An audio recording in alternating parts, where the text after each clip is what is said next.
Dos diputados del Partido Popular, el señor Maroto y el señor Rafael Hernando, han comparado las formas de Podemos hacia los periodistas con los de la izquierda abertzale. ¿Qué responde a esto la portavoz de Podemos?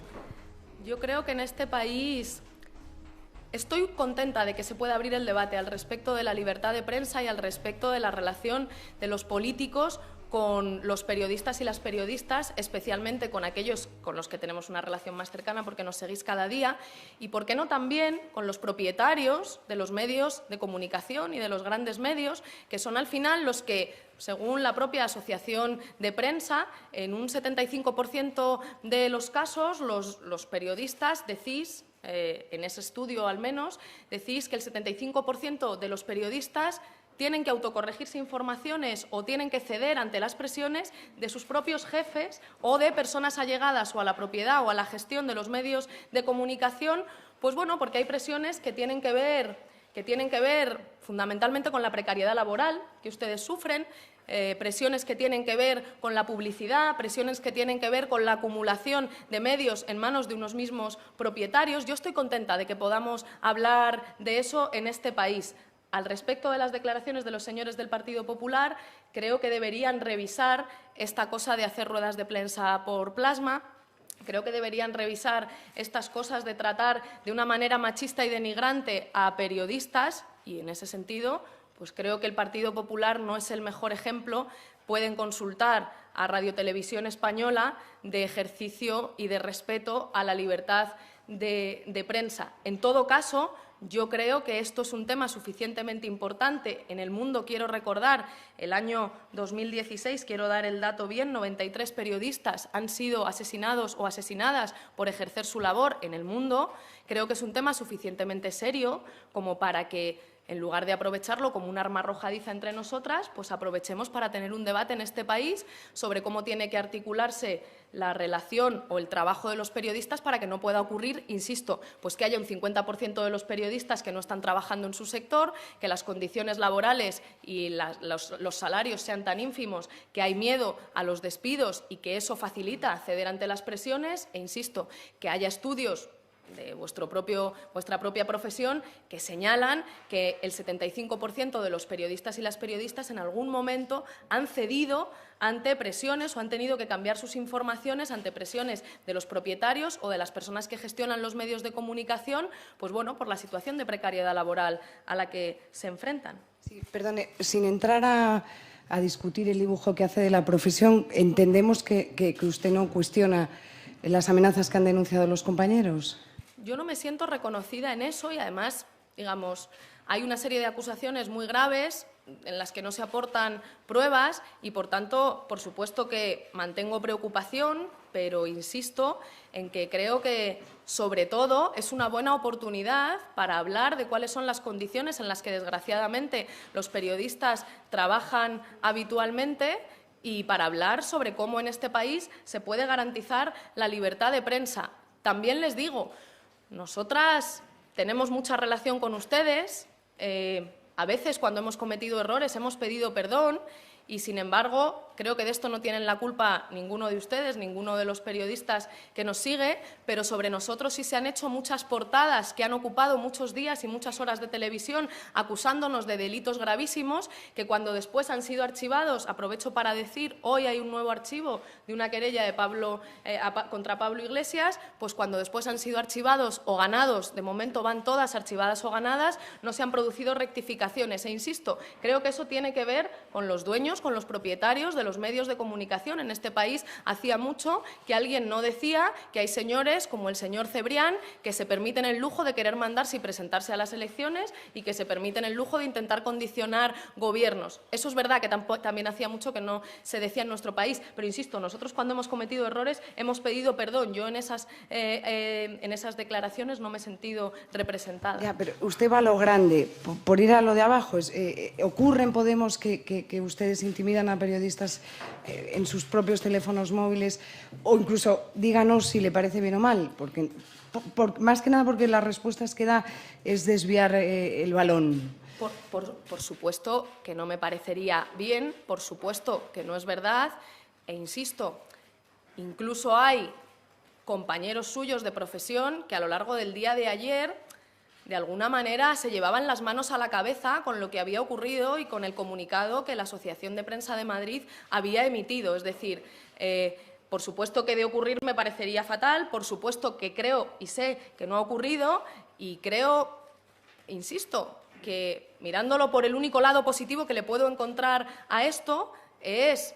que podemos hablar y abrir un debate en este país sobre cuáles son las condiciones que permitan garantizar su trabajo en las mejores condiciones y que creo que no tienen que ver con nosotros y nosotras, sino más bien con esas presiones que ustedes mismos dicen recibir por parte de los propietarios y de los gestores de los medios de comunicación.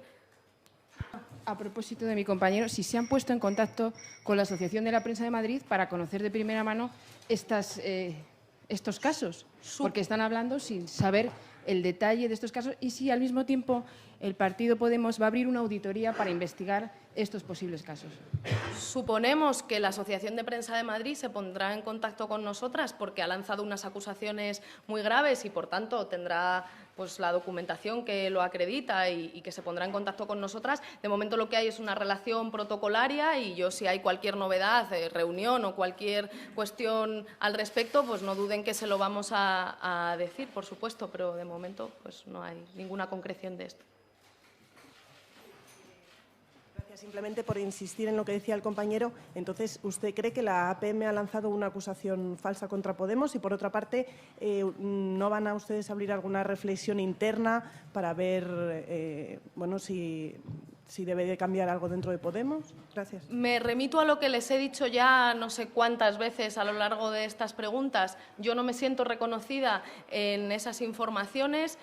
Y no tengo nada más que añadir después de lo que ya les he dicho. Creo que he sido suficientemente elocuente e, insisto, no me siento reconocida en ello. El resto de preguntas creo que no soy yo quien tiene que responderlas. Yo puedo hablar por mí y por mi grupo parlamentario, que es en calidad de lo que estoy aquí, en calidad de portavoz también de Podemos, por supuesto. Estoy encantada de responder vuestras preguntas, pero es que hay cosas que digamos, no puedo responder. Sí, sobre su interlocución con la APM, ¿cómo ha sido? No sé si han ustedes pedido reunión con ellos o la pidieron ellos con ustedes o lanzaron el comunicado sin pedirla. Y, por otro lado, ya que apunta tanto a esa necesidad de abrir el debate, ¿cuáles serían un poco las premisas o de qué parten para...? Respecto a la primera pregunta, insisto en que hay una relación protocolaria, insisto en que hay una relación protocolaria y que si hay cualquier avance al respecto serán ustedes los primeros y las primeras en saberlo, entre otras cosas porque algunas de ustedes forman parte de esa asociación. Y respecto a la segunda cuestión, creemos que hay muchas propuestas que se pueden debatir. Nosotros saben que tenemos modelos europeos de radiotelevisión pública, por ejemplo, que pueden ser susceptibles de entrar a formar parte del debate y creemos que hay que hablar, si antes les estaba apuntando a una razón que dan ustedes, que no doy yo y que tiene que ver con la precariedad laboral, con el hecho de que más del 50% de los periodistas no trabajan en el sector, pues que tendremos que hablar, por supuesto, de condiciones laborales, de salarios dignos, de horarios que permitan la conciliación. Y no solamente la conciliación, sino hacer todo un trabajo periodístico que ustedes realizan y que requiere tiempo, además de escuchar ruedas de prensa, pues para investigar, para contrastar. No les voy a contar yo cómo es su profesión, faltaría más, pero creo que saben ustedes que, pues bueno, podrán imaginar que si una de las razones que ustedes mismos aducen de la precariedad de su trabajo tiene que ver con la precariedad laboral, con los bajos salarios, con la temporalidad y que eso puede dificultar su labor, pues evidentemente tendremos que centrar y poner el foco, no solamente, insisto, en el modelo de radiotelevisión, me centro en la pública porque es la que creo que nosotros aquí podemos tener posibilidad de debatir con mayor seriedad y que pueda tener un impacto más inmediato, un modelo de radiotelevisión diferente, verdaderamente independiente, plural, que reconozca la diversidad de nuestro país y de nuestros ciudadanos en todos los sentidos y después al respecto de la profesión, pues todo lo que tenga que ver con garantizar unas condiciones de trabajo dignas que les permitan a ustedes realizar su trabajo pues con la mayor de las garantías, insisto, no solamente en cuanto a libertad de prensa se refiere, sino también en cuanto a conciliación de la vida laboral y familiar, etcétera, porque son profesiones, pues en eso compartimos algo, ¿no? Igual que la nuestra lo es, la suya también lo es, una profesión en la que es difícil conciliar. Por este motivo... por este motivo específico no, pero es verdad que tenemos una relación que es protocolaria y que, digamos, si se concreta en algo se lo avisaremos, pero por este motivo específico no. Pero se les ha acusado de cosas graves que en otras situaciones habéis luchado y se han archivado, ¿y por qué en esta lo dejáis pasar? Y dice, suponemos que la APM se pondrá en contacto con nosotros, pero vosotros no habéis hecho ninguna reunión ni vais a hacer nada. Y, por otro lado, dice, esto no se ha producido, pero hay hechos que están grabados. Su propio compañero ha señalado el abrigo de piel de una compañera aquí en rueda de prensa y eso no se ha producido. Sí, yo les insisto que cuando nosotros, primero, siempre que hemos cometido errores, nosotros lo hemos dicho. Eso no ha ocurrido igual con otras formaciones políticas y eso no ha sido muy habitual en nuestro país en los últimos años. Yo creo que es bueno, y nosotros hemos dicho muchas veces, tenemos que aprender a encajar las críticas, tenemos que aprender a ser autocríticos. Es verdad que también creo, y ustedes quizá compartan conmigo, que el foco sobre nosotros y nosotras está bastante más puesto que sobre otras formaciones políticas. No obstante, yo no quiero evitar el tener que pedir disculpas y lo hemos hecho, es decir, cuando ha sido necesario lo hemos hecho. Pero al respecto de estos casos concretos, son acusaciones muy graves que no van acompañadas de pruebas y, por tanto, yo entiendo que la asociación de prensa o los periodistas que realizan esas acusaciones tan graves pues tendrán o querrán o estarán dispuestos a explicar qué es lo que ha ocurrido. Y a partir de ahí, volver a insistir. Ojalá podamos aprovechar para abrir un debate al respecto de cómo funciona el periodismo en este país. Insisto de nuevo, si nosotros tenemos que pedir perdón, la única garantía que yo les puedo ofrecer es lo que ya hemos hecho antes. Cuando hemos tenido que pedir perdón, lo hemos pedido.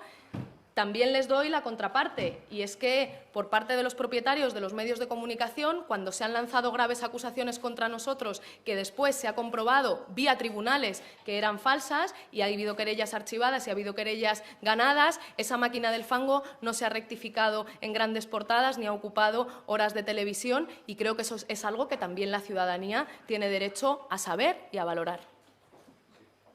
Perdóneme que insista. Solo una pregunta, porque no, si tuviera al señor Cebrián delante le preguntaría él su parte. A mí me gustaría saber, después de lo que ha pasado, ¿en qué va a cambiar Podemos? Después de todo esto que ha sucedido, ¿qué cree usted que tienen que cambiar? Más allá de esa afirmación de que usted se autoatribuye que se corrigen cada vez que lo hacen mal. Pregunto, a partir de hoy, después de lo que ha pasado, ¿qué cambios ha recomendado a sus compañeros? Si usted me pregunta por mejoras que nosotros podemos hacer en la relación que tenemos con ustedes, pues yo lo primero que he hecho cuando he llegado a esta portavocía parlamentaria ha sido solicitarles una reunión, y me he reunido con muchos de ustedes para preguntarles qué cosas podíamos mejorar, cómo mejorar la dinámica de nuestra relación, qué cosas son importantes para ustedes y qué cosas, o a través de esa, digamos, de esa interlocución, saber qué cosas nosotros podemos hacer para facilitar su trabajo y facilitar nuestra comunicación. Con esto le quiero decir que creo que escucharles es una cosa que nosotros debemos hacer y que yo predico con el ejemplo, y que es una de las primeras cosas que he hecho cuando he llegado a la portavocía parlamentaria. Si me pregunta qué más cosas podemos hacer, pues mire, creo que somos de los partidos políticos, de las formaciones políticas, que más relación fluida tenemos con ustedes, pero quizá haga falta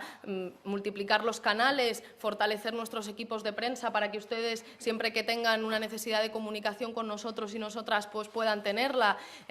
No sé, facilitar más acceso de forma sistemática a las informaciones. Hablo en este caso de las cuestiones parlamentarias, que muchas veces ustedes nos han dicho, a veces la información llega tarde o llega mal. Pues sí, claro que creo que tenemos muchas cuestiones que podemos mejorar, y además siempre estamos dispuestas a la autocrítica y a la mejora. Insisto, yo predico con el ejemplo, y una de las cosas que primero he hecho ha sido reunirme con ustedes para intentar saber en qué cosas podemos mejorar. Esta no salió, pero bueno, otras muchas sí, y en ello estamos, en intentar mejorar. Y aún así, ya le digo, creo que somos una de las formaciones políticas más transparentes, y que